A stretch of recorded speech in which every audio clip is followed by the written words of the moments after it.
Hello friends, my name is Sherry Hatton and I am an educator in residence for the Institute for Arts Integration and STEAM. Words have power. They are powerful tools we can use to uplift, show empathy, compassion, or demean. Their power comes from our emotional responses and our own background. Imagine you yell a single word. In various settings, you will get different responses. Take, for example, the word fire. If you are grilling outside and you yell fire, you are excited because you know that grill is ready to start cooking something delicious. And if you're in a movie theater and you yell fire, well, you will get a completely different response, chaos and panic. And if you tell somebody they are on fire, it's a totally different response, right? It is important to know and understand how to use words and be accurate in their meanings, especially now. Our words can have great impact, and if we do not use them correctly, the consequences can be severe.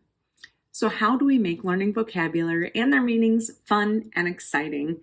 Well, why don't we add a little music or art to our lesson?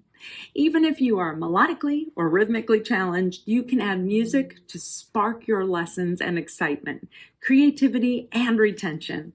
Students will not only be able to use words accurately and in the correct context, but through the addition of music and art, students will also use skills such as critical thinking, social skills, creating, communication, and all in a collaborative environment.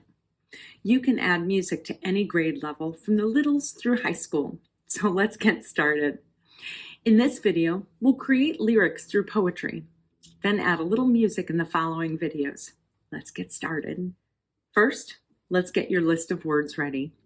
You can use vocabulary for a particular lesson or unit, or stick with words of empathy or social and cultural awareness. Maybe a list of positive character traits. For our example, I'm going to use the words from the list of the top 100 SAT vocabulary words. Of course, reading is the best way to improve vocabulary and word use, but many of these words can be introduced at any age, not just in the gifted programs or those taking the SATs. Now let's pick a theme. You don't need to pick a theme, but the overall product you create will have a little more consistency if you do. I'm going to use the theme of compassion, which, by the way, the word compassion is also in that list of the top 100 SAT vocabulary words students should be well versed in. Part of my lesson would also be to remind the students the meaning of compassion. Next, let's choose groups. I love having my students work in groups, 3 to 4 students, so they learn to work together and use social skills. You may assign the groups or have students choose their own. You know your crew better than anyone. Now choose 2 to 3 words for each group from the list you have chosen. As I said, I'm going to use that list of words from the top 100 SAT words to know. First, have students write the definition of each word, just to get that basic understanding of the word and how it should be used. You can use the worksheet included or create your own. Then have students create a few sentences with the words, sort of a brain dump of what the words mean and how they will be used within that theme you have chosen. After students have time to absorb the meaning, write down their thoughts, challenge them to write down sentences using their vocabulary in a rhyme.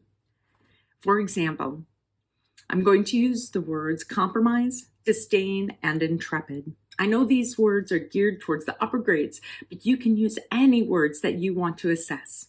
We started with the definitions and the brain dump of how they can be used within our theme of compassion. Then we created a rhyme to the last word in each group of 2 sentences. Sounds something like this. We may not agree, in fact my thoughts may be of great disdain, but this intrepid act to compromise will not be in vain.